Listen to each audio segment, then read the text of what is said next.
The Thak Man-Eater by Jim Corbett. Read and recorded by Apratim Viraj Singh. Part 1. Peace had reigned in the Ladhya Valley for many months when in September of 1938 a report was received in Nainital that a girl, 12 years of age, had been killed by a tiger at Kotkindri village. The report, which reached me through Donald Stewart of the Forest Department, gave no details, and it was not until I visited the village some weeks later that I was able to get particulars of the tragedy. It appeared that about noon one day, this girl was picking up windfalls from a mango tree close to and in full view of the village when a tiger suddenly appeared. Before the men working nearby were able to render any assistance, it carried her off. No attempt was made to follow up the tiger, and as all signs of drag and blood trail had been obliterated and washed away long before I arrived on the scene, I was unable to find the place where the tiger had taken the body to. Kotkindri is about 4 miles southwest of Chuka and 3 miles due west of Thak. It was in the valley between Kotkindri and Thak that the Chuka man-eater had been shot the previous April. During the summer of 1938, the Forest Department had marked all the trees in this area for felling, and it was feared that if the man-eater was not accounted for before November, when the felling of the forest was due to start, the contractors would not be able to secure labor and would repudiate their contracts. It was in this connection that Donald Stewart had written to me shortly after the girl had been killed, and when in compliance with his request I promised to go to Kotkindri, I must confess that it was more in the interests of the local inhabitants than in the interest of the contractors that I gave my promise. My most direct route to Kotkindri was to go by rail to Tanakpur and from there by foot via Kaladhunga and Chuka. This route, however, though it would save me 100 miles of walking, would necessitate my passing through the most deadly malaria belt in northern India, and to avoid it, I decided to go through the hills to Mornaula and from there along the abandoned Shering Road to its termination on the ridge above Kotkindri. While my preparations for this long trek were still underway, a second report reached Nainital of a kill at Sem, a small village on the left bank of the Ladhya and distant about half a mile from Chuka. The victim on this occasion was an elderly woman, the mother of the headman of Sem. This unfortunate woman had been killed while cutting brushwood on a steep bank between 2 terraced fields. She had started work at the further end of the 50-yard-long bank and had cut the brushwood to within a yard of her hut when the tiger sprang on her from the field above. So sudden and unexpected was the attack that the woman only had time to scream once before the tiger killed her and, taking her up the 12-foot-high bank, crossed the upper field and disappeared with her into the dense jungle beyond. Her son, a lad some 20 years of age, was at the time working in a paddy field a few yards away and witnessed the whole occurrence, but was too frightened to try to render any assistance. In response to the lad's urgent summons, the Patwari arrived at Sem 2 days later, accompanied by 80 men he had collected.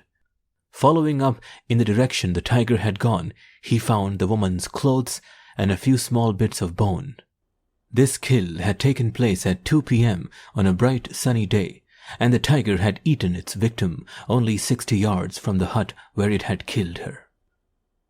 On receipt of this second report, Ibbotson, Deputy Commissioner of the 3 districts of Almora, Nainital and Garhwal, and I held a council of war, the upshot of which was that Ibbotson, who was on the point of setting out to settle a land dispute at Askot on the border of Tibet, changed his tour program and, instead of going via Bageshwar, decided to accompany me to Sem and from there go on to Askot. The route I had selected entailed a considerable amount of hill climbing, so we eventually decided to go up the Nandhaur Valley, cross the watershed between the Nandhaur and Ladhya, and follow the latter river down to Sem. The Ibbotsons accordingly left Nainital on 12th of October, and the following day I joined them at Chargalia. Going up the Nandhaur River and fishing as we went, Our best day's catch on light trout rods was 120 fish. We arrived on the 5th day at Durga People. Here we left the river, and after a very stiff climb, camped for the night on the watershed. Making an early start next morning, we pitched our tents that night on the left bank of the Ladhya, 12 miles from Chalti. The monsoon had given over early, which was very fortunate for us, for owing to the rock cliffs that run sheer down into the valley, the river has to be crossed every quarter of a mile or so. At one of these fords, my cook, who stands 5 feet in his boots, was washed away and only saved from a watery grave by the prompt assistance of the man who was carrying our lunch basket. On the 10th day after leaving Chargalia, we made camp on a deserted field at Same, 200 yards from the hut where the woman had been killed, and 100 yards from the junction of the Ladhya and Sarda rivers. Gil Waddell of the police, whom we met on our way down the Ladhya, had camped for several days at Same, and had tied out a buffalo that MacDonald of the Forest Department had very kindly placed at our disposal. And though the tiger had visited Same several times during Waddell's stay, it had not killed the buffalo. The day following our arrival at Same, while Ibbotson was interviewing patwaris, forest guards, and headmen of the surrounding villages, I went out to look for pug marks. Between our camp and the junction, and also on both banks of the Ladhya, there were long stretches of sand. On this sand, I found the tracks of a tigress and of a young male tiger, possibly one of the cubs I had seen in April. The tigress had crossed and recrossed the Ladhya a number of times during the last few days, and the previous night had walked along the strip of sand in front of our tents. It was this tigress the villagers suspected of being the man-eater, and as she had visited Same repeatedly since the day the headman's mother had been killed, they were probably correct. An examination of the pug marks of the tigress showed her as being an average-sized animal in the prime of life. Why she had become a man-eater would have to be determined later, but one of the reasons might have been that she had assisted to eat the victims of the Chuka tiger when they were together the previous mating season, and having acquired a taste for human flesh and no longer having a mate to provide her with it, had now turned a man-eater herself. This was only a surmise and proved later to be incorrect. Before leaving Nainital, I had written to the Tahsildar of Tanakpur and asked him to purchase 4 young male buffaloes for me and to send them to Same. One of these buffaloes died on the road. The other 3 arrived on the 24th, and we tied them out the same evening together with the one MacDonald had given us. On going out to visit these animals next morning, I found the people of Chuka in a great state of excitement. The fields round the village had been recently ploughed, and the tigress the previous night had passed close to 3 families who were sleeping out on the fields with their cattle. Fortunately, in each case the cattle had seen the tigress and warned the sleepers of her approach. After leaving the cultivated land, the tigress had gone up the track in the direction of Kot Kindri and had passed close to 2 of our buffaloes without touching either of them. The Patwari, forest guards, and the villagers had told us on our arrival at Same that it would be a waste of time tying out our young buffaloes, as they were convinced the man-eater would not kill them. The reason they gave was that this method of trying to shoot the man-eater had been tried by others without success, and that in any case, if the tigress wanted to eat buffaloes, there were many grazing in the jungles for her to choose from. In spite of this advice, however, we continued to tie out our buffaloes, and for the next 2 nights the tigress passed close to 1 or more of them without touching them. On the morning of the 27th, just as we were finishing breakfast, a party of men led by Tiwari, the brother of the headman of Thak, arrived in camp and reported that a man of their village was missing. They stated that this man had left the village at about noon the previous day, telling his wife before leaving that he was going to see that his cattle did not stray beyond the village boundary, and as he had not returned, they feared he had been killed by the man-eater. Our preparations were soon made, and at 10 o'clock the Ibbotsons and I set off for Thak, accompanied by Tiwari and the men he had brought with him. The distance was only about 2 miles, but the climb was considerable. And as we did not want to lose more time than we could possibly help, we arrived at the outskirts of the village out of breath and in a lather of sweat. As we approached the village, over the scrub-covered flat bit of ground, which I have reason to refer to later, we heard a woman crying. The wailing of an Indian woman mourning her dead is unmistakable, and on emerging from the jungle, we came on the mourner, the wife of the missing man, and some 10 or 15 men who were waiting for us on the edge of the cultivated land. These people informed us that from their houses above, they had seen some white object, which looked like part of the missing man's clothing, in a field overgrown with scrub 30 yards from where we were now standing. Ibbotson, Tiwari and I set off to investigate the white object, while Mrs. Ibbotson took the woman and the rest of the men up to the village. The field, which had been out of cultivation for some years, was covered with a dense growth of scrub, not unlike chrysanthemum, and it was not until we were standing right over the white object that Tiwari recognized it as the loin cloth of the missing man. Near it was the man's cap. A struggle had taken place at this spot, but there was no blood. The absence of blood where the attack had taken place and for some considerable distance along the drag could be accounted for by the tigress having retained her first hold, for no blood would flow in such a case until the hold had been changed. 30 yards on the hill above us, there was a clump of bushes roofed over with creepers. This spot would have to be looked at before following up the drag, for it was not advisable to have the tigress behind us. In the soft earth under the bushes we found the pug marks of the tigress and where she had lain before going forward to attack the man. Returning to our starting point, we agreed on the following plan of action. Our primary object was to try to stalk the tigress and shoot her on her kill. To achieve this end, I was to follow the trail and at the same time keep a lookout in front, with Tiwari, who was unarmed, a yard behind me, keeping a sharp lookout to right and left, and Ibbotson a yard behind Tiwari, to safeguard us against an attack from the rear. In the event of either Ibbotson or I seeing so much as a hair of the tigress, we were to risk a shot. Cattle had grazed over this area the previous day, disturbing the ground, and as there was no blood, and the only indication of the tigress's passage was an occasional turned-up leaf or crushed blade of grass, progress was slow.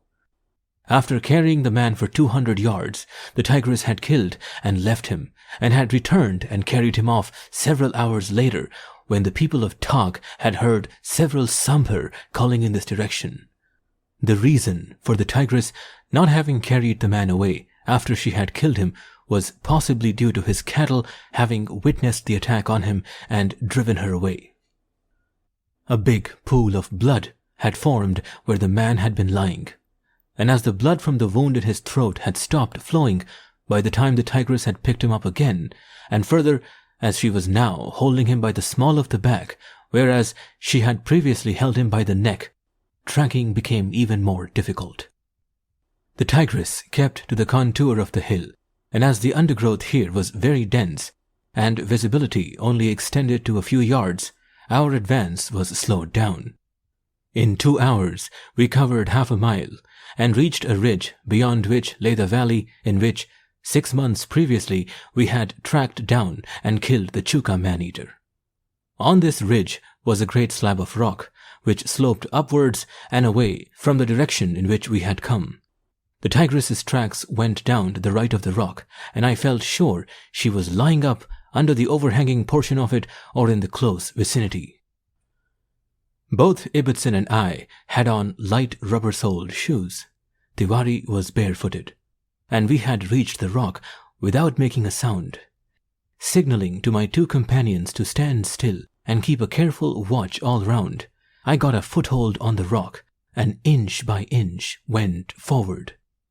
Beyond the rock was a short stretch of flat ground, and as more of this ground came into view, I felt certain my suspicion that the tigress was lying under the projection was correct. I had still a foot or 2 to go before I could look over, when I saw a movement to my left front. A golden rod that had been pressed down had sprung erect, and a second later there was a slight movement in the bushes beyond, and a monkey in a tree on the far side of the bushes started calling. The tigress had chosen the spot for her after-dinner sleep with great care, but unfortunately for us, she was not asleep, and when she saw the top of my head, I had removed my hat. Appearing over the rock, she had risen and, taking a step sideways, had disappeared under a tangle of blackberry bushes. Had she been lying anywhere but where she was, she could not have got away, no matter how quickly she had moved, without my getting a shot at her. Our so carefully carried out stalk had failed at the very last moment, and there was nothing to be done now but find the kill and see if there was sufficient of it left for us to sit up over. To have followed her into the blackberry thicket would have been useless, and would also have reduced our chance of getting a shot at her later. The tigress had eaten her meal close to where she had been lying, and as this spot was open to the sky and to the keen eyes of vultures, she had removed the kill to a place of safety where it would not be visible from the air. Tracking now was easy, for there was a blood trail to follow. The trail led over a ridge of great rocks, and 50 yards beyond these rocks we found the kill. I am not going to harrow your feelings by attempting to describe that poor, torn, and mangled thing, stripped of every stitch of clothing and atom of dignity, which only a few hours previously had been a man, the father of 2 children, and the breadwinner of the wailing woman who was facing, without any illusions, the fate of a widow in India. I have seen many similar sights, each more terrible than the one preceding it. In the 32 years I have been hunting man-eaters, and on each occasion I have felt that it would have been better to have left the victim to the slayer than recover a mangled mass of flesh to be a nightmare ever after to those who saw it. And yet, the cry of blood for blood, and the burning desire to rid a countryside of a menace than which there is none more terrible, is irresistible. And then there is always the hope, no matter how absurd one knows it to be, that the victim by some miracle may still be alive and in need of succor. The chance of shooting over a kill an animal that has in all probability become a man-eater through a wound received over a kill is very remote, and each succeeding failure, no matter what its cause, tends to make the animal more cautious, until it reaches a state when it either abandons its kill after one meal or approaches it as silently and as slowly as a shadow, scanning every leaf and twig with the certainty of discovering its would-be slayer, no matter how carefully he may be concealed or how silent and motionless he may be. A 1 in a million chance of getting a shot. And yet, who is there among us who would not take it? The thicket into which the tigress had retired was roughly 40 yards square, and she could not leave it without the monkey seeing her and warning us. So we sat down back to back to have a smoke and listen if the jungle had anything further to tell us while we considered our next move. To make a machan, it was necessary to return to the village, and during our absence, the tigress was almost certain to carry away the kill. It had been difficult when she was carrying a whole human being to track her, but now, when her burden was considerably lighter and she had been disturbed, she would probably go for miles and we might never find her kill again, so it was necessary for one of us to remain on the spot while the other 2 went back to the village for ropes. Ibbotson, with his usual disregard for danger, elected to go back, and while he and Tiwari went down the hill to avoid the difficult ground we had recently come over, I stepped up onto a small tree close to the kill. 4 feet above ground, the tree divided in 2, and by leaning on one half and putting my feet against the other, I was able to maintain a precarious seat which was high enough off the ground to enable me to see the tigress if she approached the kill, and also high enough, if she had any designs on me, to see her before she got to within striking distance. Ibbotson had been gone 15 or 20 minutes when I heard a rock tilt forward and then back. The rock was evidently very delicately poised, and when the tigress had put her weight on it and felt it tilt forward, she had removed her foot and let the rock fall back into place.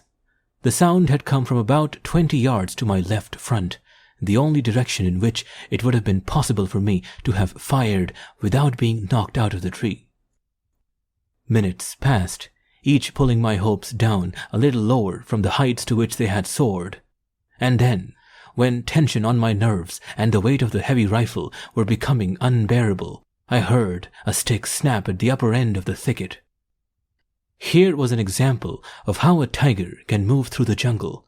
From the sound she had made, I knew her exact position, had kept my eyes fixed on the spot, and yet she had come, seen me, stayed some time watching me, and then gone away without my having seen a leaf or a blade of grass move.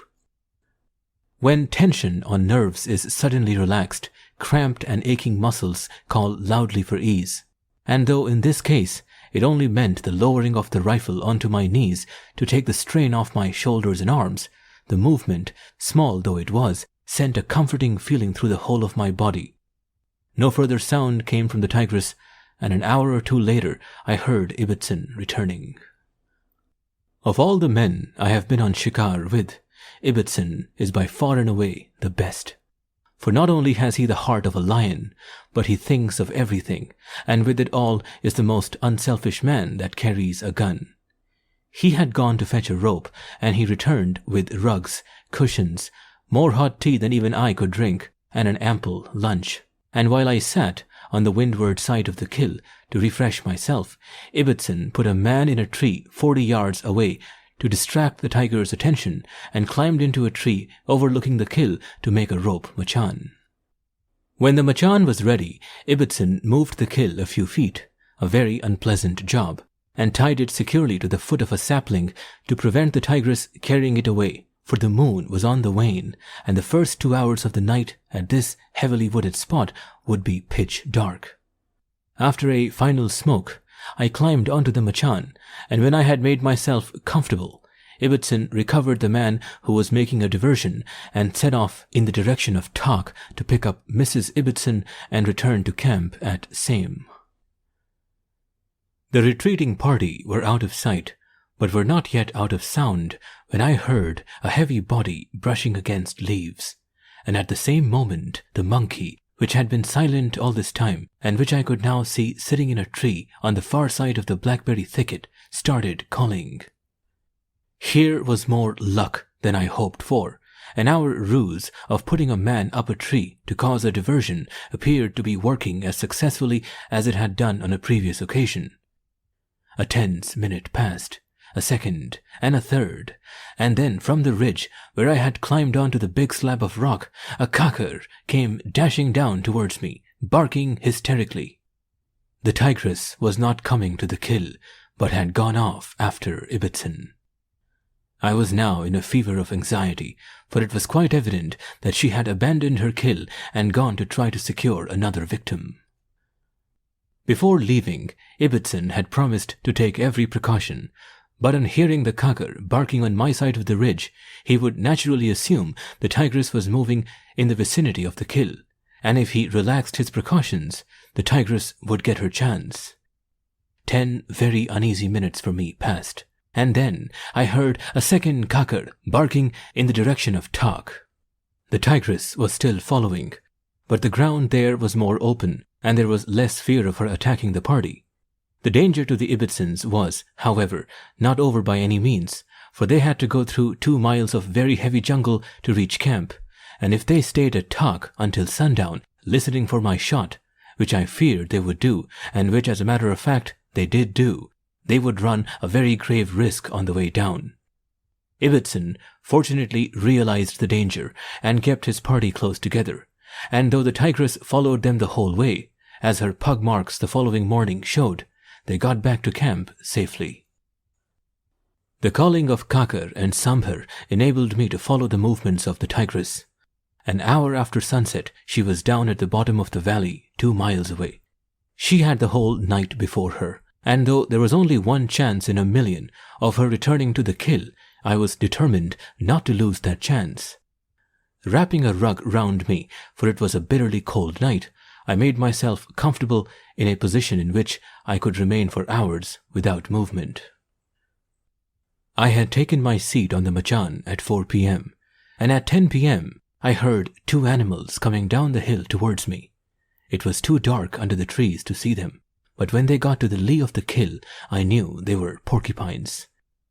Rattling their quills and making the peculiar booming noise that only a porcupine can make, they approached the kill, and after walking round it several times, continued on their way. An hour later, and when the moon had been up some time, I heard an animal in the valley below.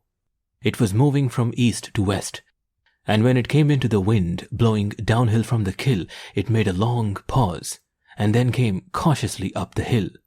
While it was still some distance away, I heard it snuffing the air, and knew it to be a bear.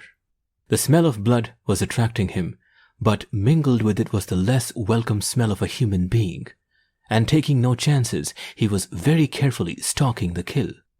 His nose, the keenest of any animals in the jungle, had apprised him while he was still in the valley that the kill was the property of a tiger. This, to a Himalayan bear who fears nothing and who will, as I have on several occasions seen, drive a tiger away from its kill, was no deterrent.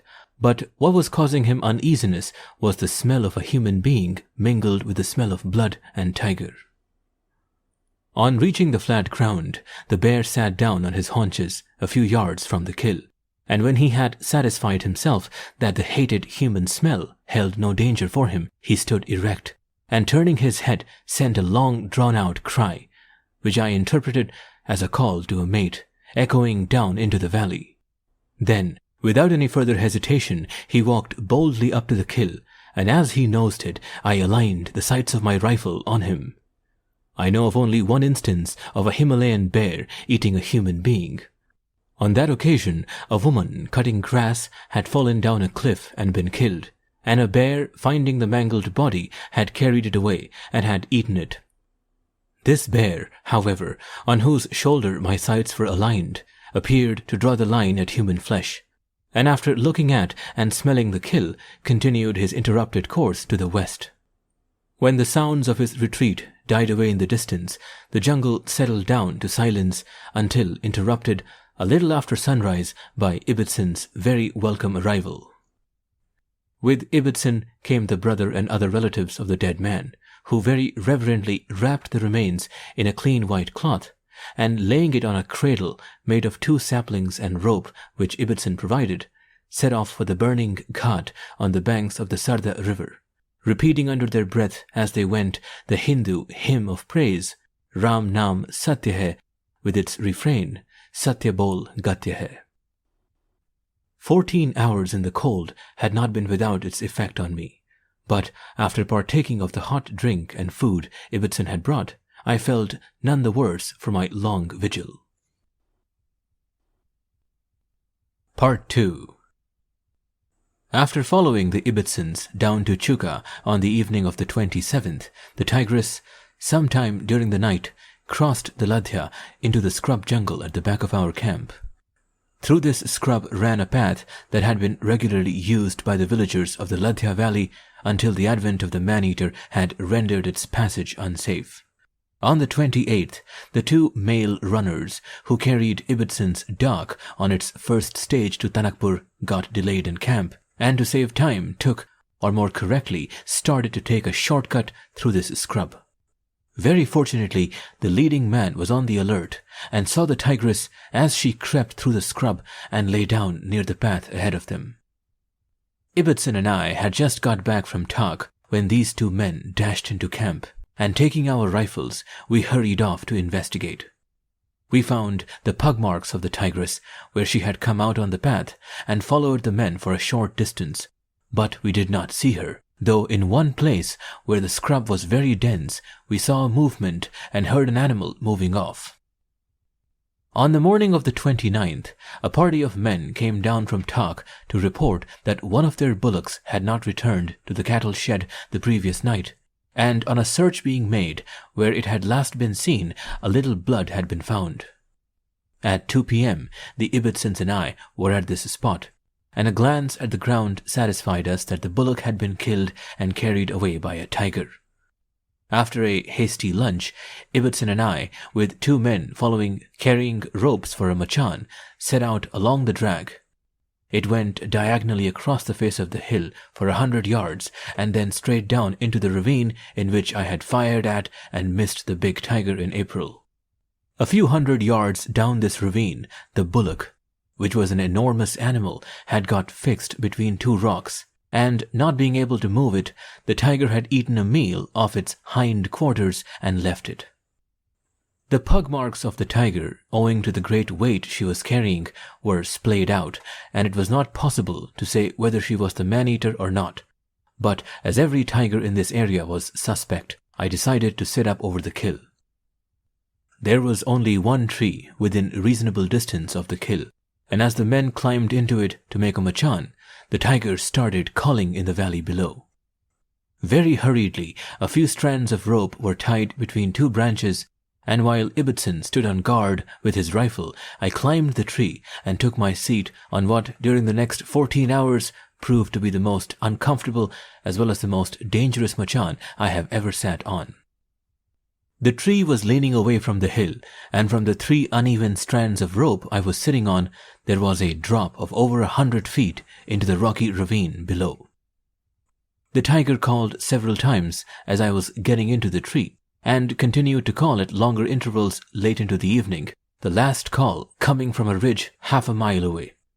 It was now quite evident that the tiger had been lying up close to the kill and had seen the men climbing into the tree.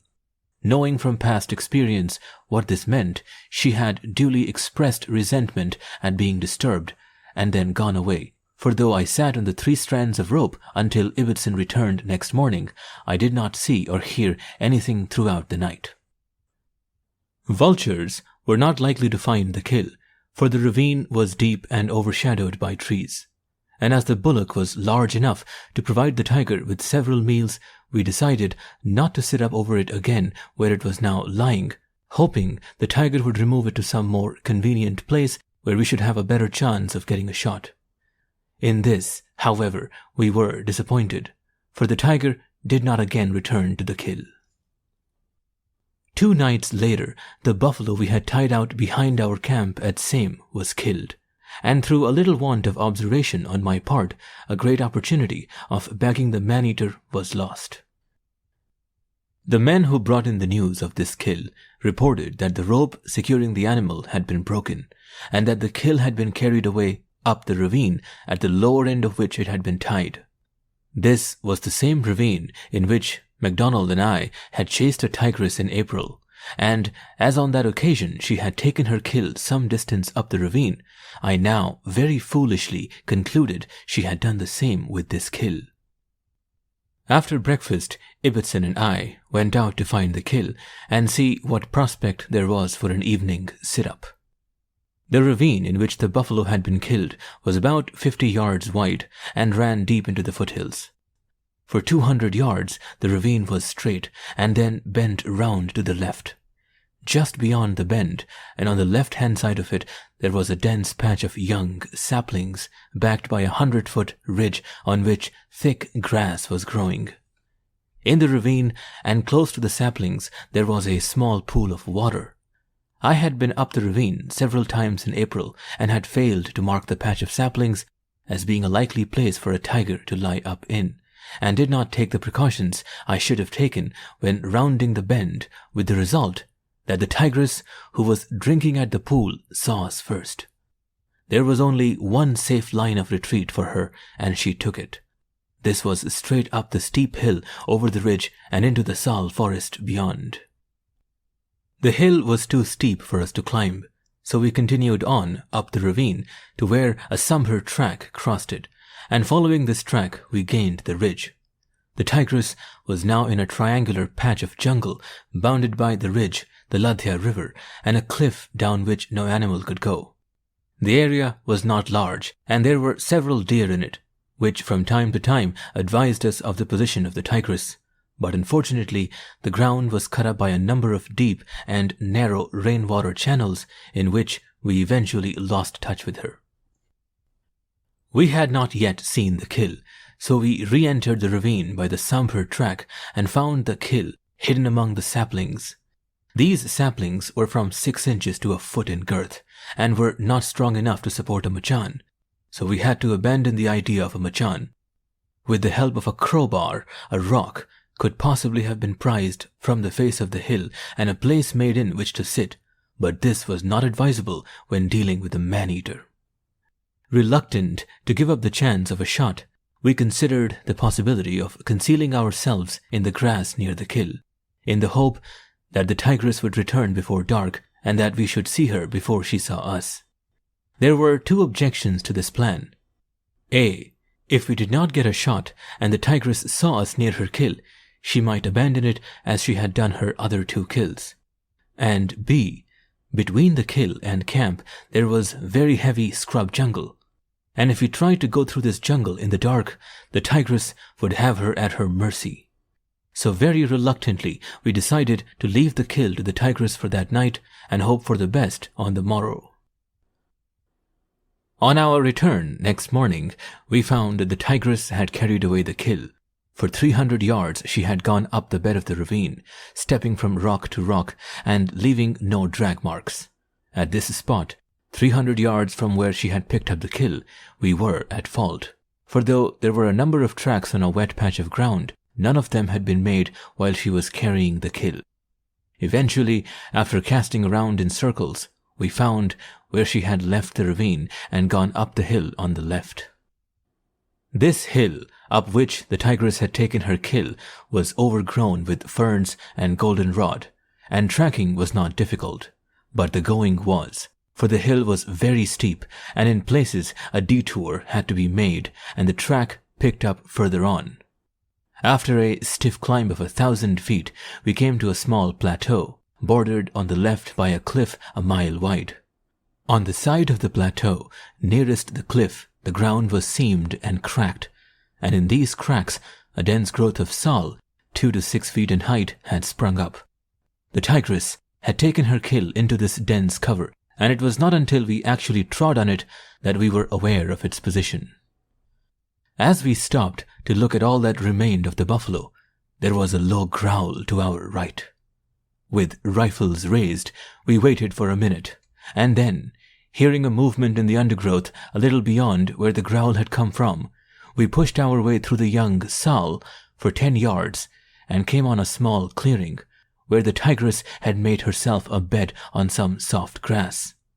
On the far side of this grass, the hill sloped upwards for 20 yards to another plateau, and it was from this slope that the sound we had heard had come.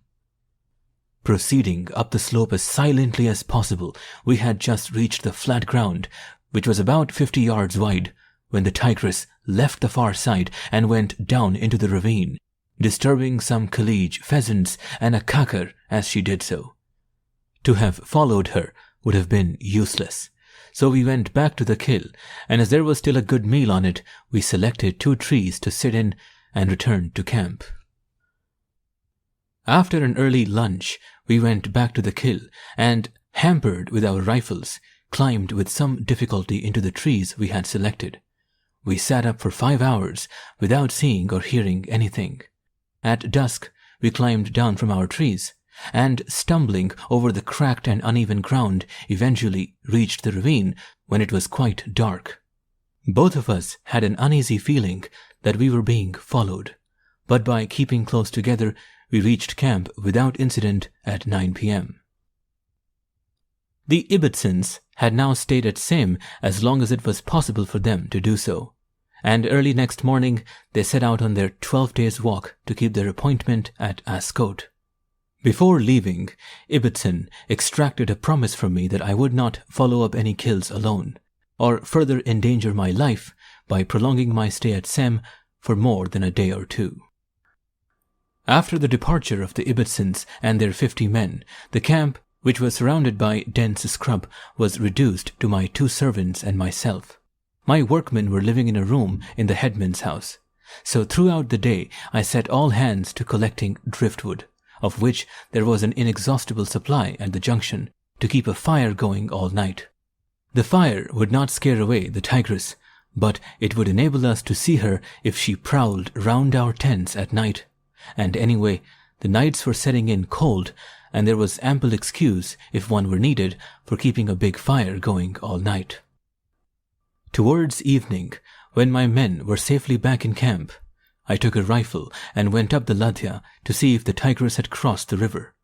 I found several tracks in the sand, but no fresh ones, and at dusk I returned, convinced that the tigress was still on our side of the river. An hour later, when it was quite dark, a kakar started barking close to our tents, and barked persistently for half an hour. My men had taken over the job of tying out the buffaloes, a task which Ibbotson's men had hitherto performed, and next morning I accompanied them when they went out to bring in the buffaloes. Though we covered several miles, I did not find any trace of the tigress. After breakfast, I took a rod and went down to the junction and had one of the best days fishing I have ever had. The junction was full of big fish, and though my light tackle was broken frequently, I killed sufficient mahseer to feed the camp. Again, as on the previous evening, I crossed the Ladhya with the intention of taking up a position on a rock overlooking the open ground on the right bank of the river and watching for the tigress to cross. As I got away from the roar of the water at the junction, I heard a sambar and a monkey calling on the hill to my left, and as I neared the rock, I came on the fresh tracks of the tigress. Following them back, I found the stones still wet where she had forded the river. A few minutes' delay in camp to dry my fishing line and have a cup of tea cost a man his life, several thousand men weeks of anxiety, and myself many days of strain. For though I stayed at Sem for another 3 days, I did not get another chance of shooting the tigress. On the morning of the 7th, as I was breaking camp and preparing to start on my 20-mile walk to Tanakpur, a big contingent of men from all the surrounding villages arrived and begged me not to leave them to the tender mercies of the man-eater. Giving them what advice it was possible to give people situated as they were, I promised to return as soon as it was possible for me to do so. I caught the train at Tanakpur next morning and arrived back in Nainital on 9th of November, having been away nearly a month. Part 3. I left Sem on the 7th of November, and on the 12th the tigress killed a man at Thak. I received news of this kill through the divisional forest officer Haldwani shortly after we had moved down to our winter home at the foot of the hills, and by doing forced marches, I arrived at Chuka a little after sunrise on the 24th of November. It had been my intention to breakfast at Chuka and then go on to Thak and make that village my headquarters. But the headman of Thak, whom I found installed at Chuka, informed me that every man, woman, and child had left Thak immediately after the man had been killed on the 12th, and added that if I carried out my intention of camping at Thak, I might be able to safeguard my own life, but it would not be possible to safeguard the lives of my men. This was quite reasonable, and while waiting for my men to arrive, the headman helped me to select a site for my camp at Chuka where my men would be reasonably safe, and I should have some privacy from the thousands of men who were now arriving to fell the forest. On receipt of the divisional forest officer's telegram acquainting me of the kill, I had telegraphed to the Tahsildar at Tanakpur to send 3 young male buffaloes to Chuka. My request had been promptly complied with, and the 3 animals had arrived the previous evening. After breakfast, I took one of the buffaloes and set out for Thak, intending to tie it up on the spot where the man had been killed on the 12th. The headman had given me a very graphic account of the events of that date, for he himself had nearly fallen a victim to the tigress. It appeared that towards the afternoon, accompanied by his granddaughter, a girl 10 years of age, he had gone to dig up ginger tubers in a field some 60 yards from his house. This field is about half an acre in extent and is surrounded on 3 sides by jungle, and being on the slope of a fairly steep hill, it is visible from the headman's house. After the old man and his granddaughter had been at work for some time, his wife, who was husking rice in the courtyard of the house, called out in a very agitated voice and asked him if he was deaf and that he could not hear the pheasants and other birds that were chattering in the jungle above him. Fortunately for him, he acted promptly. Dropping his hoe, he grabbed the child's hand, and together they ran back to the house, urged on by the woman who said she could now see a red animal in the bushes at the upper end of the field. Half an hour later, the tigress killed a man who was lopping branches off a tree in a field 300 yards from the headman's house. From the description I had received from the headman, I had no difficulty in locating the tree. It was a small, gnarled tree growing out of a 3-foot-high bank between two terraced fields, and had been lopped year after year for cattle fodder. The man who had been killed was standing on the trunk holding one branch and cutting another when the tigress came up from behind, tore his hold from the branch, and, after killing him, carried him away into the dense brushwood bordering the fields. Thak village was a gift from the Chand Rajas, who ruled Kumaon for many hundreds of years before the Gurkha occupation, to the forefathers of the present owners in return for their services at the Purnagiri temples. The promise made by the Chand Rajas that the lands of Thak and 2 other villages would remain rent-free for all time has been honoured by the British government for 100 years. From a collection of grass huts, the village has, in the course of time, grown into a very prosperous settlement with masonry houses roofed with slate tiles. For not only is the land very fertile, but the revenue from the temples is considerable. Like all other villages in Kumaon, Thak, during its hundreds of years of existence, has passed through many vicissitudes, but never before in its long history had it been deserted as it now was. On my previous visits, I had found it to be a hive of industry, but when I went up to it this afternoon, taking the young buffalo with me, silence reigned over it. Every one of the 100 or more inhabitants had fled, taking their livestock with them. The only animal I saw in the village was a cat, which gave me a warm welcome. So hurried had the evacuation been that many of the doors of the houses had been left wide open. On every path in the village, in the courtyard of the houses, and in the dust before all the doors, I found the tigress's pug marks. The open doorways were a menace, for the path as it wound through the village passed close to them, and in any of the houses the tigress might have been lurking. On the hill, 30 yards above the village, were several cattle shelters, and in the vicinity of these shelters I saw more Khalij pheasants, red jungle fowl, and white-capped babblers than I have ever seen before, and from the confiding way in which they permitted me to walk among them, it is quite evident that the people of Thak have a religious prejudice against the taking of life. From the terraced fields above the cattle shelters, a bird's-eye view of the village is obtained, and it was not difficult, from the description the headman had given me, to locate the tree where the tigress had secured her last victim. In the soft earth under the tree there were signs of a struggle, and a few clots of dried blood. From here the tigress had carried her kill 100 yards over a ploughed field, through a stout hedge, and into the dense brushwood beyond. The footprints from the village and back the way they had come showed that the entire population of the village had visited the scene of the kill, but from the tree to the hedge there was only one track, the track the tigress had made when carrying away her victim. No attempt had been made to follow her up and recover the body. Scraping away a little earth from under the tree, I exposed a root, and to this root I tied my buffalo, bedding it down with a liberal supply of straw taken from a nearby haystack. The village, which is on the north face of the hill, was now in shadow, and if I was to get back to camp before dark, it was time for me to make a start. Skirting round the village to avoid the menace of the open doorways, I joined the path below the houses.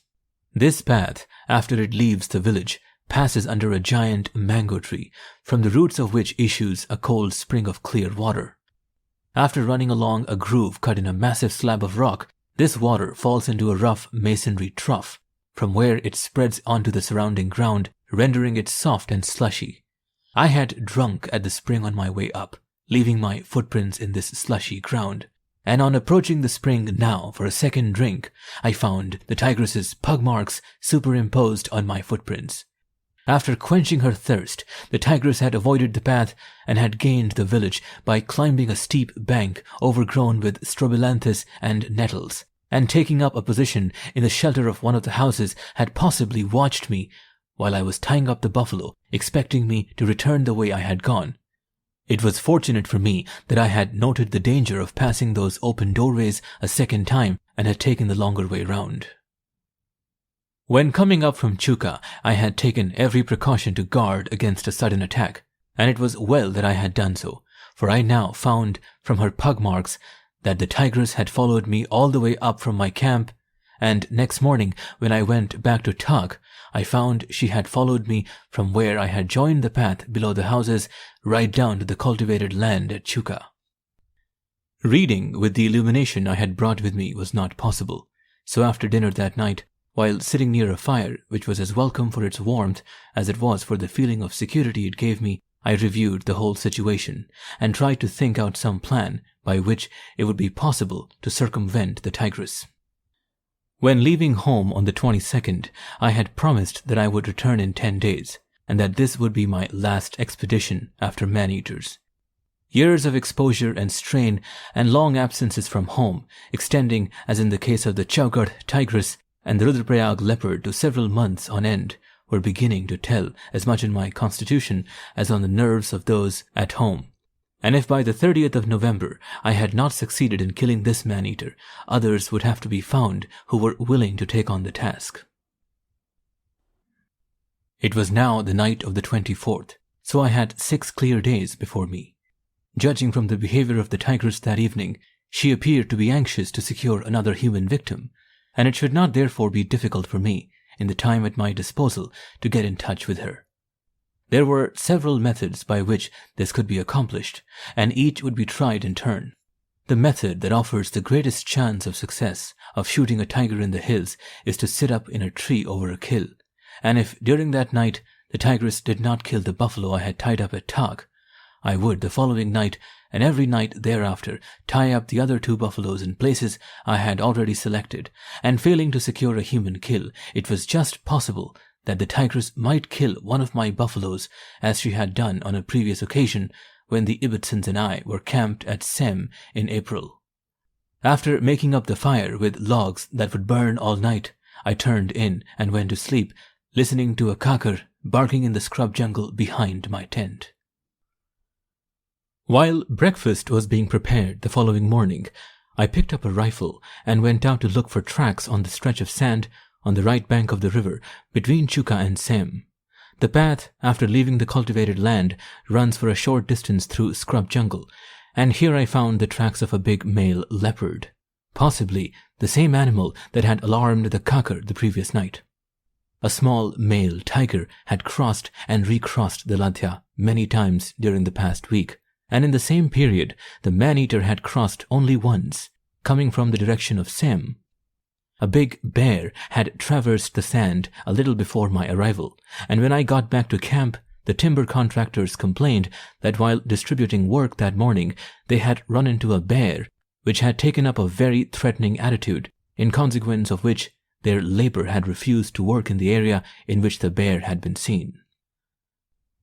Several thousand men, the contractors put the figure at 5,000, had now concentrated at Chuka and Kumaya Chowk to fell and saw up the timber and carry it down to the motor road that was now being constructed, and all the time this considerable labor force was working, they shouted at the top of their voices to keep up their courage. The noise in the valley resulting from axe and saw, the crashing of giant trees down the steep hillside, the breaking of rocks with sledgehammers, and combined with it all the shouting of thousands of men, can better be imagined than described. That there were many and frequent alarms in this nervous community was only natural, and during the next few days I covered much ground and lost much valuable time in investigating false rumors of attacks and kills by the man-eater. For the dread of the tigress was not confined to the Ladhya valley, but extended right down the Sarda through Kaladhunga to the gorge an area of roughly 50 square miles in which an additional 10,000 men were working.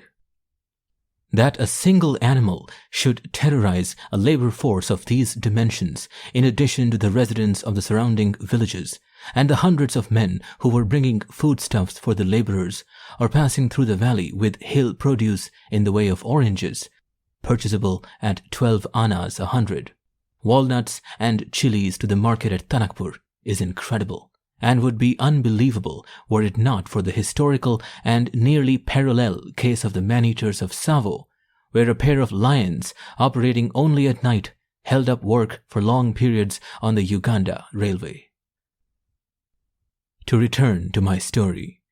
Breakfast disposed of on the morning of the 25th, I took a second buffalo and set out for Thak. The path, after leaving the cultivated land at Chuka, skirts along the foot of the hill for about half a mile before it divides. One arm goes straight up a ridge to Thak, and the other, after continuing along the foot of the hill for another half a mile, zigzags up through Kumaya Chowk to Kot Kindri. At the divide, I found the pug marks of the tigress, and followed them all the way back to Thak.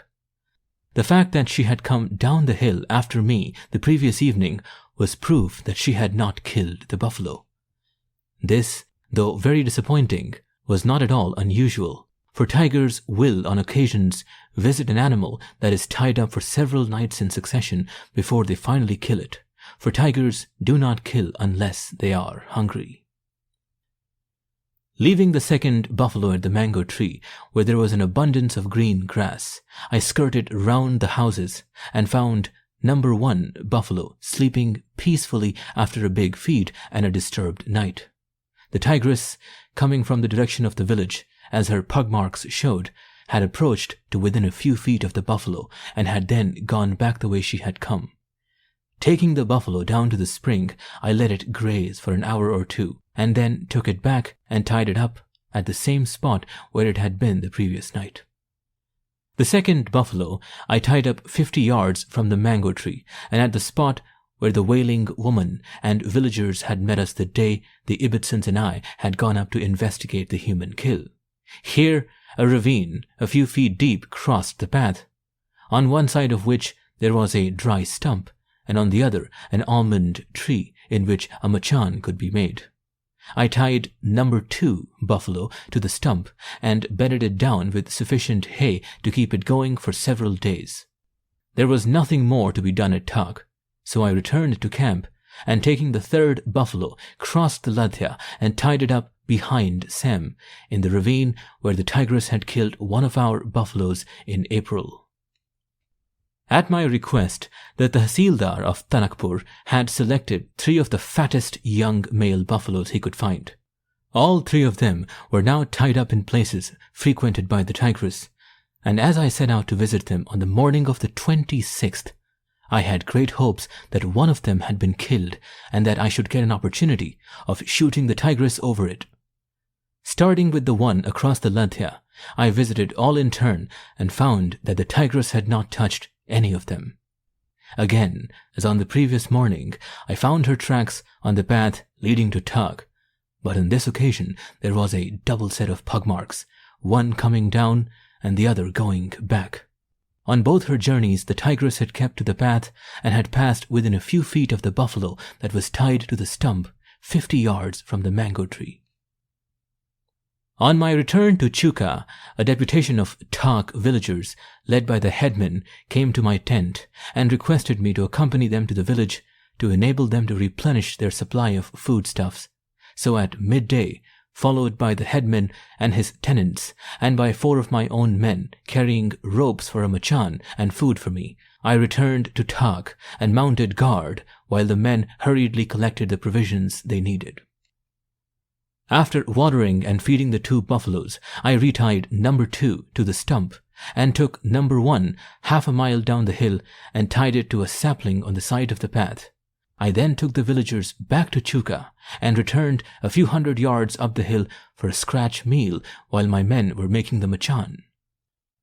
It was now quite evident that the tigress had no fancy for my fat buffaloes, and as in 3 days I had seen her tracks 5 times on the path leading to Thak, I decided to sit up over the path and try to get a shot at her that way. To give me warning of the tigress's approach, I tied a goat with a bell round its neck on the path, and at 4 p.m. I climbed into the tree. I told my men to return at 8 a.m. the following morning and began my watch. At sunset, a cold wind started blowing, and while I was attempting to pull a coat over my shoulders, the ropes on one side of the machan slipped, rendering my seat very uncomfortable. An hour later, a storm came on, and though it did not rain for long, it wet me to the skin, greatly adding to my discomfort. During the 16 hours I sat in the tree, I did not see or hear anything. The men turned up at 8 a.m. I returned to camp for a hot bath and a good meal, and then, accompanied by 6 of my men, set out for Thak. The overnight rain had washed all the old tracks off the path, and 200 yards above the tree I had sat in, I found the fresh pug marks of the tigress, where she had come out of the jungle and gone up the path in the direction of Thak. Very cautiously, I stalked the first buffalo, only to find it lying asleep on the path. The tigress had skirted round it, rejoined the path a few yards farther on, and continued up the hill. Following on her tracks, I approached the second buffalo, and as I got near the place where it had been tied, 2 blue Himalayan magpies rose off the ground and went screaming down the hill. The presence of these birds indicated A. that the buffalo was dead, B. that it had been partly eaten and not carried away, and C. that the tigress was not in the close vicinity. On arrival at the stump to which it had been tied, I saw that the buffalo had been dragged off the path and partly eaten, and on examining the animal, I found it had not been killed by the tigress, but that it had in all probability died of snakebite. There were many hamadryads in the surrounding jungles, and that, finding it lying dead on the path, the tigress had eaten a meal off it and had then tried to drag it away. When she found she could not break the rope, she had partly covered it over with dry leaves and brushwood and continued on her way up to Thak. Tigers, as a rule, are not carrion eaters, but they do on occasions eat animals they themselves have not killed. For instance, on one occasion, I left the carcass of a leopard on a fire track, and when I returned next morning to recover a knife I had forgotten, I found that a tiger had removed the carcass to a distance of 100 yards and eaten 2/3 of it.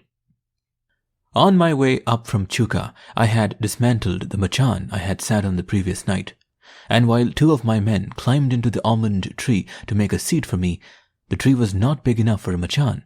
The other 4 went to the spring to fill a kettle and boil some water for tea.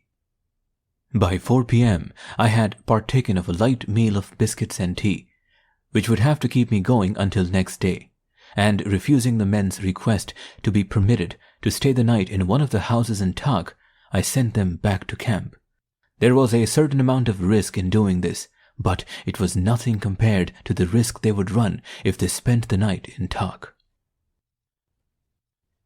My seat on the tree consisted of several strands of rope tied between 2 upright branches, with a couple of strands lower down for my feet to rest on. When I had settled down comfortably, I pulled the branches round me and secured them in position with a thin cord, leaving a small opening to see and fire through. My hide was soon tested, for shortly after the men had gone, the 2 magpies returned and attracted others, and 9 of them fed on the kill until dusk. The presence of the birds enabled me to get some sleep, for they would have given me warning of the tigress's approach, and with their departure, my all-night vigil started. There was still sufficient daylight to shoot by when the moon, a day off the full, rose over the Nepal hills behind me and flooded the hillside with brilliant light. The rain of the previous night had cleared the atmosphere of dust and smoke, and after the moon had been up a few minutes, the light was so good that I was able to see a Sambhar and her young one feeding in a field of wheat 150 yards away. The dead buffalo was directly in front and about 20 yards away, and the path along which I expected the tigress to come was 2 or 3 yards nearer, so I should have an easy shot at a range at which it would be impossible to miss the tigress, provided she came, and there was no reason why she should not do so.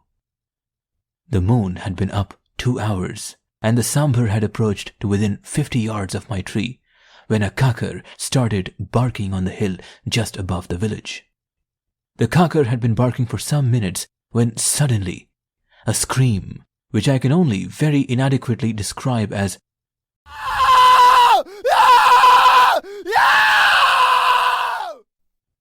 dying away on a long drawn-out note, came from the direction of the village. So sudden and so unexpected had the scream been that I involuntarily stood up with the intention of slipping down from the tree and dashing up to the village, for the thought flashed through my mind that the man-eater was killing one of my men. Then, in a second flash of thought, I remembered I had counted them one by one as they had passed my tree, and that I had watched them out of sight on their way back to camp to see if they were obeying my instructions to keep close together.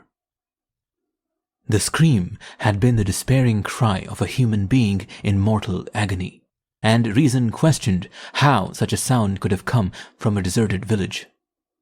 It was not a thing of my imagination, for the kakar had heard it and had abruptly stopped barking, and the sambar had dashed away across the fields, closely followed by her young one. 2 days previously, when I had escorted the men to the village, I had remarked that they appeared to be very confiding to leave their property behind doors that were not even shut or latched, and the headman had answered that even if their village remained untenanted for years, their property would be quite safe, for they were priests of Purnagiri and no one would dream of robbing them. He added that as long as the tigress lived, she was a better guard of their property, if guard were needed, than any 100 men could be, for no one in all that countryside would dare to approach the village for any purpose through the dense forests that surrounded it unless escorted by me as they had been. The screams were not repeated, and as there appeared to be nothing that I could do, I settled down again on my rope seat. At 10 p.m., a kakar that was feeding on the young wheat crop at the lower end of the fields dashed away barking, and a minute later the tigress called twice. She had now left the village and was on the move, and even if she did not fancy having another meal off the buffalo, there was every hope of her coming along the path which she had used twice every day for the past few days. With finger on trigger and eyes straining on the path, I sat hour after hour until daylight succeeded moonlight, and when the sun had been up an hour, my men returned. Very thoughtfully, they had brought a bundle of dry wood with them, and in a surprisingly short time, I was sitting down to a hot cup of tea. The tigress may have been lurking in the bushes close to us, or she may have been miles away, for after she had called at 10 p.m., the jungles had been silent. When I got back to camp, I found a number of men sitting near my tent. Some of these men had come to inquire what luck I had had the previous night, and others had come to tell me that the tigress had called from midnight to a little before sunrise at the foot of the hill, and that all the laborers engaged in the forests and on the new export road were too frightened to go to work. I had already heard about the tigress from my men, who had informed me that, together with the thousands of men who were camped round Chuka, they had sat up all night to keep big fires going. Among the men collected near my tent was the headman of Thak, and when the others had gone, I questioned him about the kill at Thak on the 12th of the month, when he so narrowly escaped falling a victim to the man-eater. Once again, the headman told me in great detail how he had gone to his fields to dig ginger, taking his grandchild with him, and how, on hearing his wife calling, he had caught the child's hand and run back to the house, where his wife had said a word or two to him about not keeping his ears open and thereby endangering his own and the child's life, and how, a few minutes later, the tigress had killed a man while he was cutting leaves off a tree in a field above his house. All this part of the story I had heard before, and I now asked him if he had actually seen the tigress killing the man. His answer was no, and he added that the tree was not visible from where he had been standing. I then asked him how he knew the man had been killed, and he said, because he had heard him. In reply to further questions, he said the man had not called for help, but had cried out. And when asked if he had cried out once, he said, "No, 3 times." And then, at my request, he gave an imitation of the man's cry.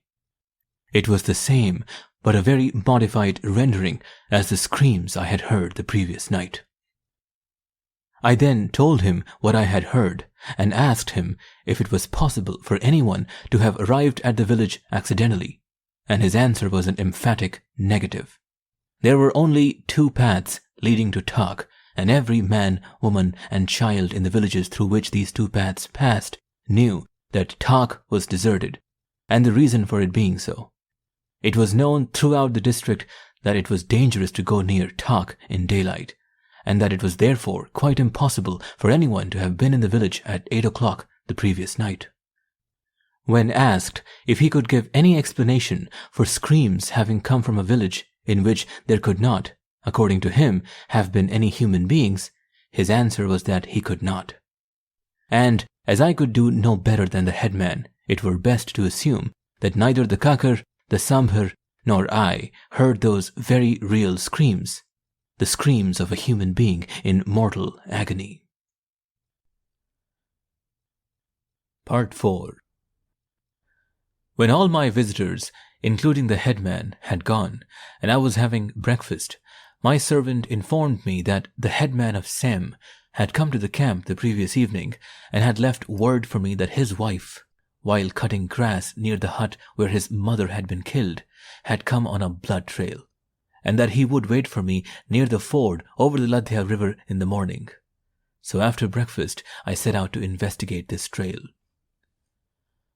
While I was fording the river, I saw 4 men hurrying towards me, and as soon as I was on dry land, they told me that when they were coming down the hill above Sem, they had heard a tiger calling across the valley on the hill between Chuka and Thak.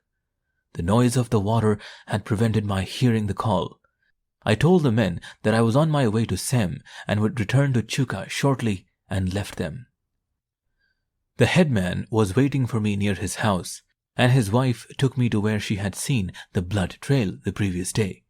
The trail, after continuing along a field for a short distance, crossed some big rocks, on one of which I found the hairs of a kakar. A little further on, I found the pug marks of a big male leopard, and while I was looking at them, I heard a tiger call. Telling my companions to sit down and remain quiet, I listened in order to locate the tiger. Presently, I heard the call again, and thereafter it was repeated at intervals of about 2 minutes.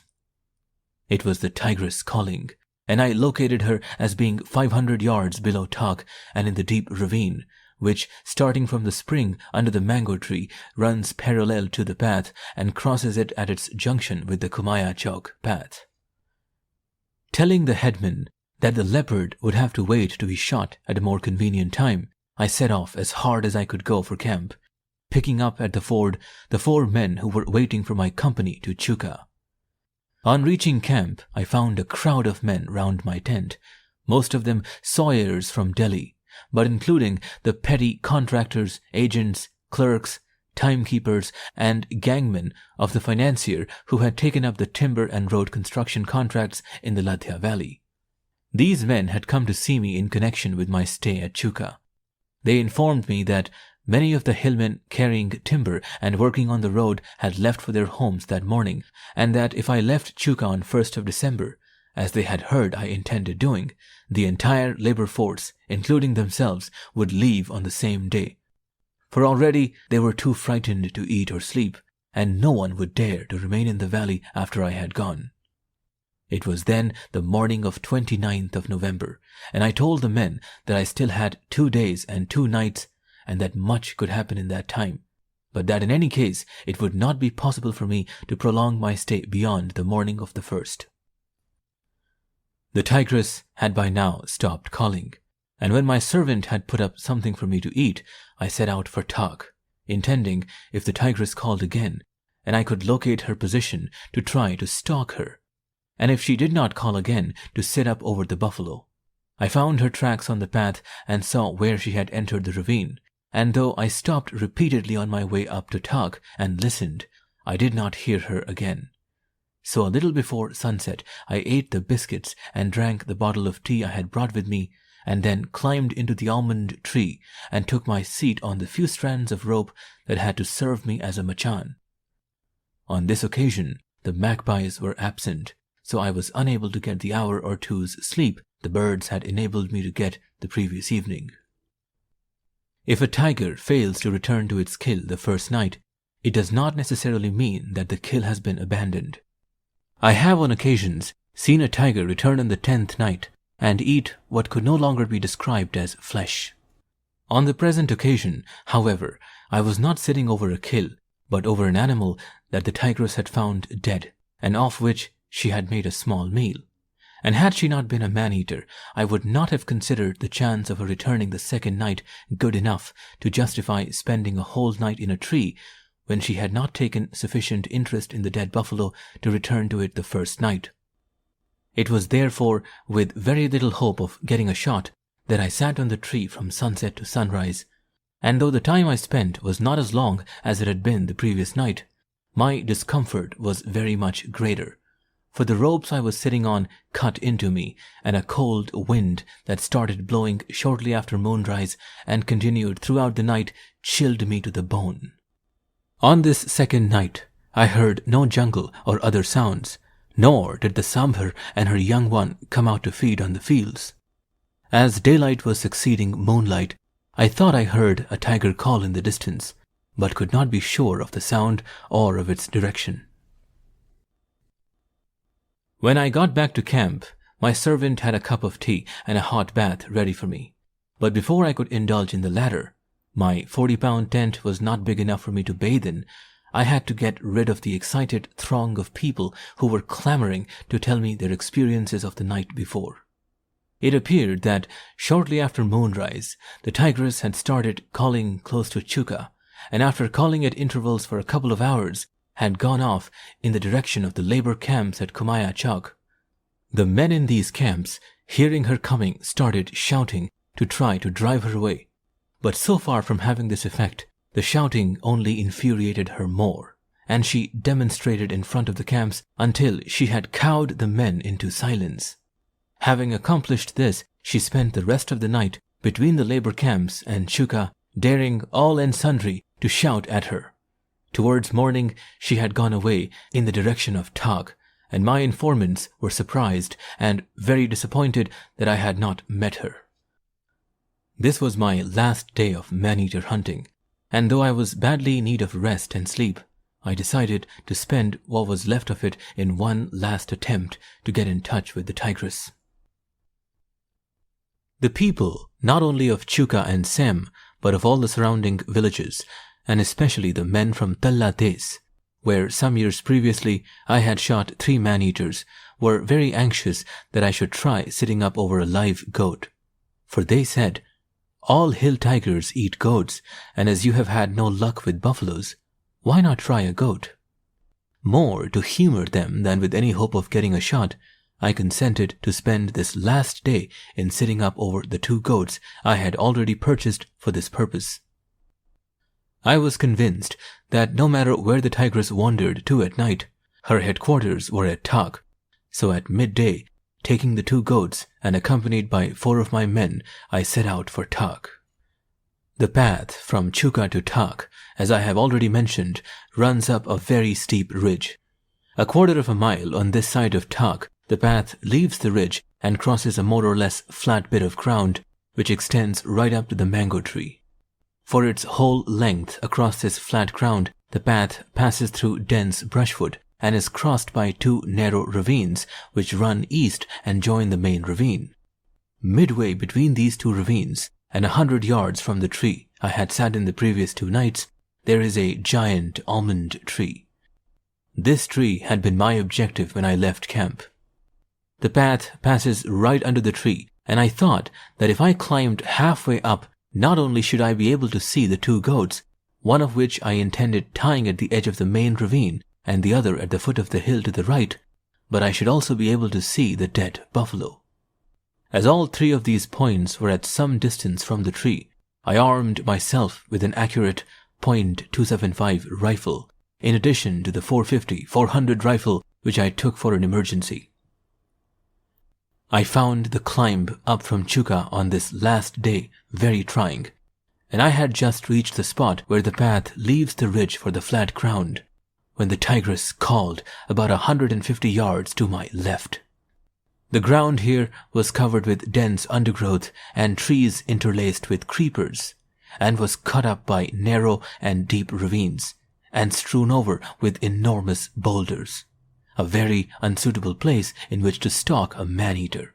However, before deciding on what action I should take, it was necessary to know whether the tigress was lying down, as she very well might be, for it was then 1 p.m., or whether she was on the move, and if so, in what direction. So, making the men sit down behind me, I listened, and presently the call was repeated. She had moved some 50 yards and appeared to be going up the main ravine in the direction of Thak. This was very encouraging, for the tree I had selected to sit in was only 50 yards from the ravine. After enjoining silence on the men and telling them to keep close behind me, we hurried along the path. We had about 200 yards to go to reach the tree, and had covered half the distance when, as we approached a spot where the path was bordered on both sides by dense brushwood, a covey of kalij pheasants rose out of the brushwood and went screaming away. I knelt down and covered the path for a few minutes, but as nothing happened, we went cautiously forward and reached the tree without further incident. As quickly and as silently as possible, one goat was tied at the edge of the ravine, while the other was tied at the foot of the hill to the right. Then I took the men to the edge of the cultivated land and told them to stay in the upper veranda of the headman's house until I fetched them and ran back to the tree. I climbed to a height of 40 feet and pulled the rifle up after me with a cord I had brought for the purpose. Not only were the two goats visible from my seat, one at a range of 70 and the other at a range of 60 yards, but I could also see part of the buffalo, and as the .275 rifle was very accurate, I felt sure I could kill the tigress if she showed up anywhere on the ground I was overlooking. The two goats had lived together ever since I had purchased them on my previous visit, and being separated now, they were calling lustily to each other. Under normal conditions, a goat can be heard at a distance of 400 yards, but here the conditions were not normal, for the goats were tied on the side of a hill down which a strong wind was blowing, and even if the tigress had moved after I had heard her, it was impossible for her not to hear them. If she was hungry, as I had every reason to believe she was, there was a very good chance of my getting a shot. After I had been on the tree for 10 minutes, a kakar barked near the spot where the pheasants had risen from. For a minute or two, my hopes rose sky high, and then dropped back to earth, for the kakar barked only 3 times and ended on a note of inquiry. Evidently, there was a snake in the scrub, which neither he nor the pheasants liked the look of. My seat was not uncomfortable, and the sun was pleasingly warm, so for the next 3 hours I remained in the tree without any discomfort. At 4 p.m. the sun went down behind the high hill above Thak, and thereafter the wind became unbearably cold. For an hour I stood the discomfort, and then decided to give up, for the cold had brought on an attack of ague, and if the tigress came now, it would not be possible for me to hit her. I retied the cord to the rifle and let it down, climbed down myself, and walked to the edge of the cultivated land to call up my men. Part 5. There are few people, I imagine, who have not experienced that feeling of depression that follows failure to accomplish anything they have set out to do. The road back to camp after a strenuous day, when the chukor bag is full, is only a step compared with the same road which one plods over mile after weary mile when the bag is empty. And if this feeling of depression has ever assailed you at the end of a single day, and when the quarry has only been chukor, you will have some idea of the depth of my depression that evening, when, After calling up my men and untying the goats, I set off on my 2-mile walk to camp. For my effort had been not of a single day, or my quarry a few birds, nor did my failure concern only myself. Excluding the time spent on the journeys from and to home, I had been on the heels of the man-eater from 23rd of October to 7th of November, and again from 24th to 30th of November.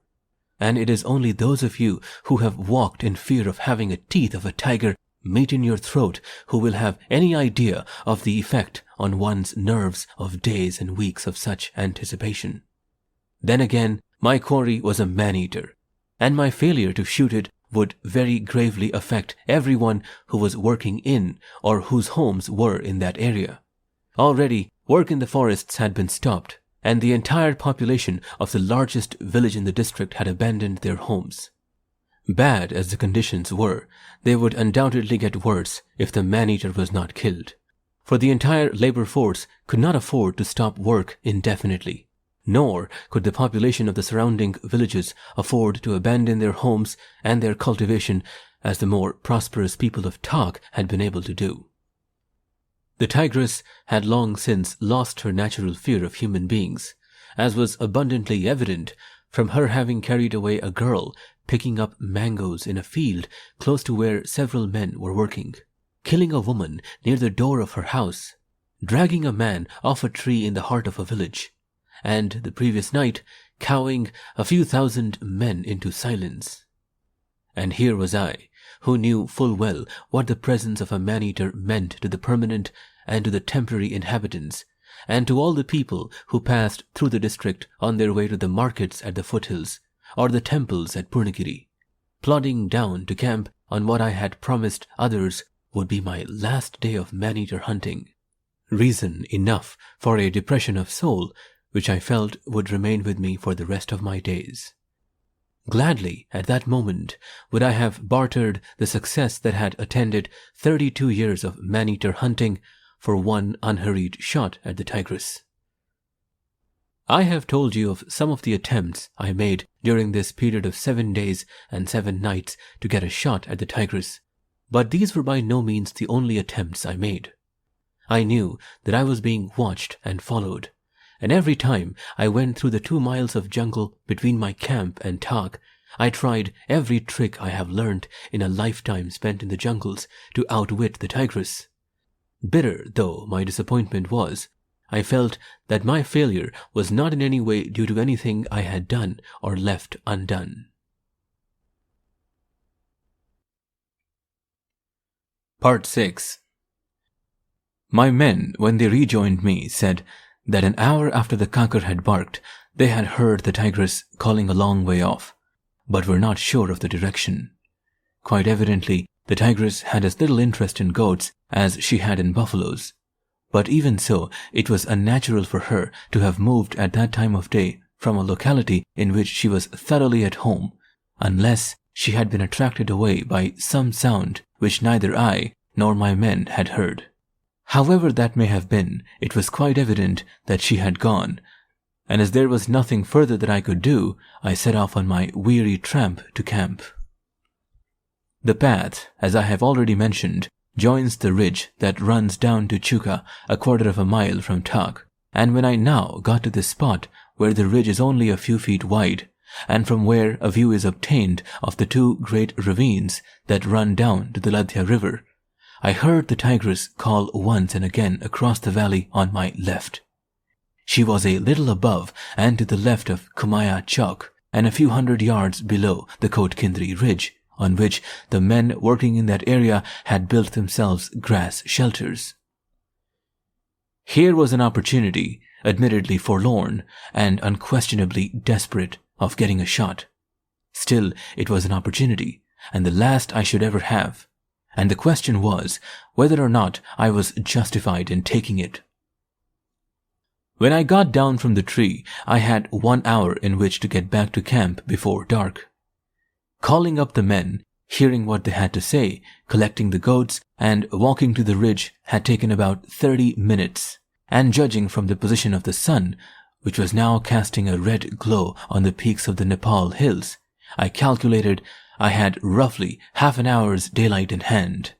This time factor, or perhaps it would be more correct to say light factor, was all important, for if I took the opportunity that offered, on it would depend the lives of 5 men. The Tigris was a mile away, and the intervening ground was densely wooded, strewn over with great rocks and cut up by a number of deep nalas.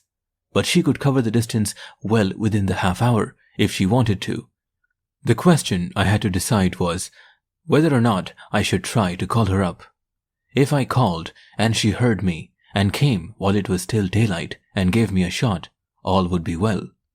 On the other hand, if she came and did not give me a shot, some of us would not reach camp, for we had nearly 2 miles to go, and the path the whole way ran through heavy jungle, and was bordered in some places by big rocks and in others by dense brushwood. It was useless to consult the men, for none of them had ever been in a jungle before coming on this trip, so the decision would have to be mine. I decided to try to call up the Tigris. Handing my rifle over to one of the men, I waited until the Tigris called again, and, cupping my hands round my mouth and filling my lungs to their utmost limit, sent an answering call over the valley. Back came her call, and thereafter for several minutes call answered call. She would come, had in fact already started, and if she arrived while there was light to shoot by, all the advantages would be on my side, for I had the selecting of the ground on which it would best suit me to meet her.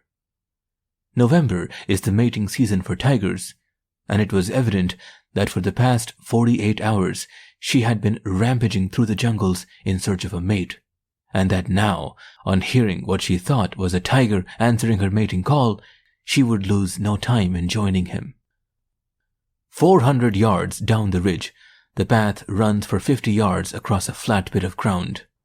At the far right-hand side of this flat ground, the path skirts a big rock and then drops steeply and continues in a series of hairpin bends down to the next bend.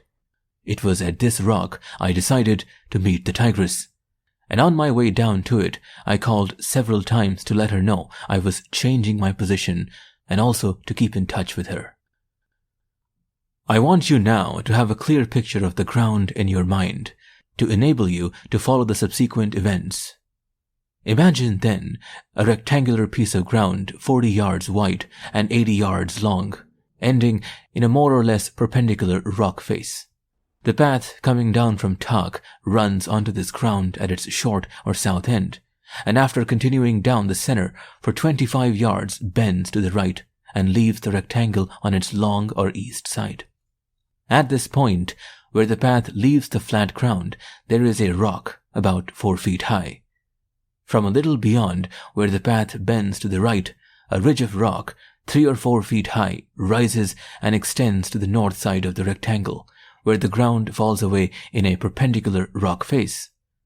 On the near or path side of this low ridge, there is a dense line of bushes approaching to within 10 feet of the 4-foot-high rock I have mentioned. The rest of the rectangle is grown over with trees, scattered bushes, and short grass. It was my intention to lie on the path by the side of the rock and shoot the Tigris as she approached me. But when I tried this position, I found it would not be possible for me to see her until she was within 2 or 3 yards, and further, that she could get at me either round the rock or through the scattered bushes on my left without my seeing her at all. Projecting out of the rock, from the side opposite to that from which I expected the Tigris to approach, there was a narrow ledge. By sitting sideways, I found I could get a little of my bottom on the ledge, and by putting my left hand flat on the top of the rounded rock and stretching out my right leg to its full extent and touching the ground with my toes, retain my position on it. The goats and men I placed immediately behind and 10 to 12 feet below me. The stage was now set for the reception of the Tigris, who, while these preparations were being made, had approached to within 300 yards. Sending out one final call to give her direction, I looked round to see if my men were all right. The spectacle these men presented would under other circumstances have been ludicrous, but was here tragic. Sitting in a tight little circle with their knees drawn up and their heads together, with the goats burrowing in under them, they had that look of intense expectancy on their screwed-up features that one sees on the faces of spectators waiting to hear a big gun go off. From the time we had first heard the tigress from the ridge, neither the men nor the goats had made a sound beyond one suppressed cough. They were probably by now frozen with fear, as well they might be, and even if they were, I take my hat off to those 4 men who had the courage to do what I, had I been in their shoes, would not have dreamt of doing. For 7 days they had been hearing the most exaggerated and blood-curdling tales of this fearsome beast that had kept them awake the past 2 nights. And now, while darkness was coming on, and sitting unarmed in a position where they could see nothing, they were listening to the man-eater drawing nearer and nearer. Greater courage and greater faith it is not possible to conceive. The fact that I could not hold my rifle, a DB 450-400, with my left hand, which I was using to retain my precarious seat on the ledge, was causing me some uneasiness. For apart from the fear of the rifle slipping on the rounded top of the rock, I had folded my handkerchief and placed the rifle on it to try to prevent this.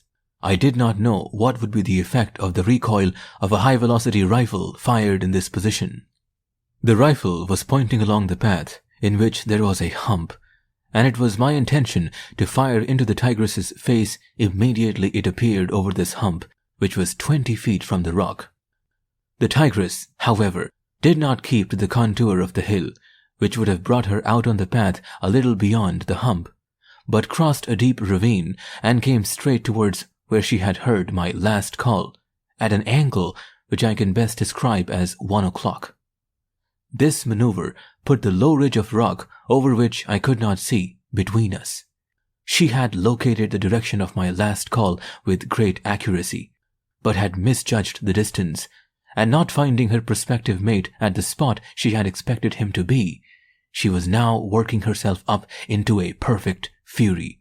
And you will have some idea of what the fury of a tigress in her condition can be when I tell you that not many miles from my home, a tigress on one occasion closed a public road for a whole week, attacking everything that attempted to go along it, including a string of camels, until she was finally joined by a mate.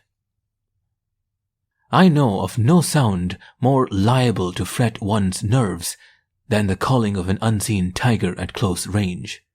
What effect this appalling sound was having on my men, I was frightened to think, and if they had gone screaming down the hill, I should not have been at all surprised.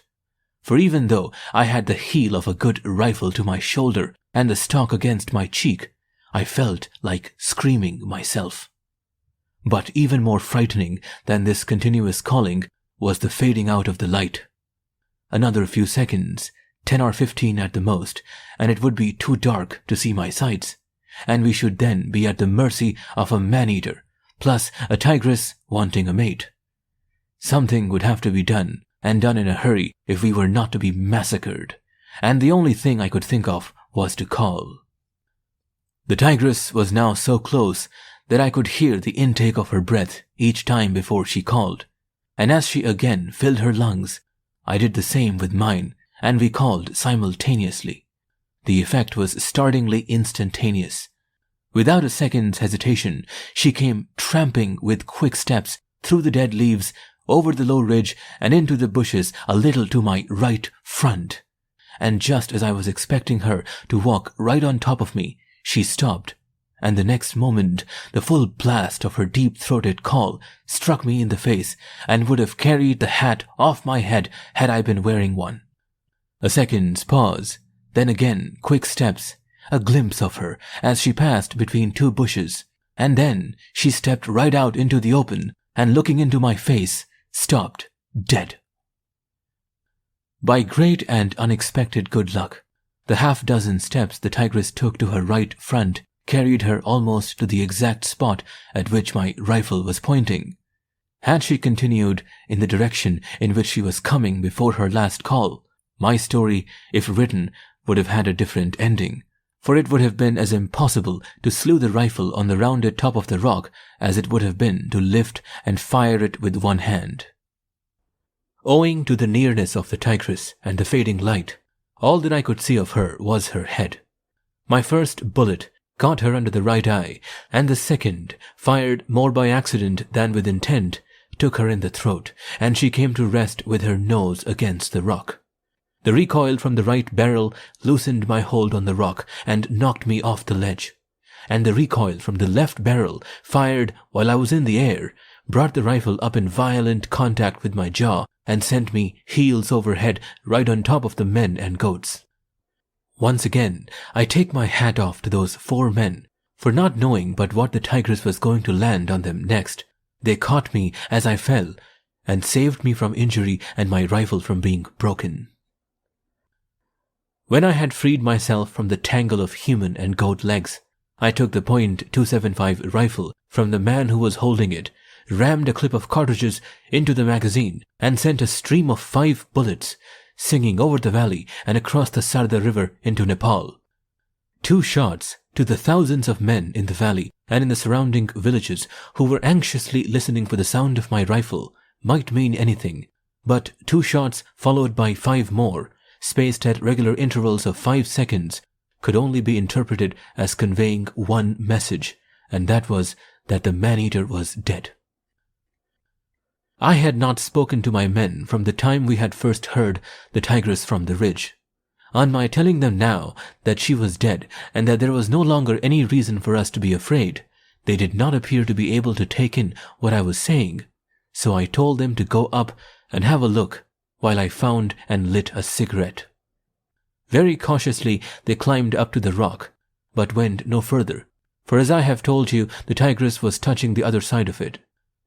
Later in camp that night, while sitting round a campfire and relating their experiences to relays of eager listeners, their narrative invariably ended up with, "And then the tiger, whose roaring had turned our livers into water, hit the Sahib on the head and knocked him down on top of us, and if you don't believe us, go and look at his face." A mirror is superfluous in camp, and even if I had one, it could not have made the swelling on my jaw, which put me on a milk diet for several days, look as large and as painful as it felt. By the time a sapling had been felled, and the tigress lashed to it, lights were beginning to show in the Ladhya valley and in all the surrounding camps and villages. The 4 men were very anxious to have the honor of carrying the tigress to camp, but the task was beyond them, so I left them and set off for help. In my 3 visits to Chuka during the past 8 months, I had been along this path many times by day, and always with a loaded rifle in my hands, and now I was stumbling down in the dark, unarmed, my only anxiety being to avoid a fall.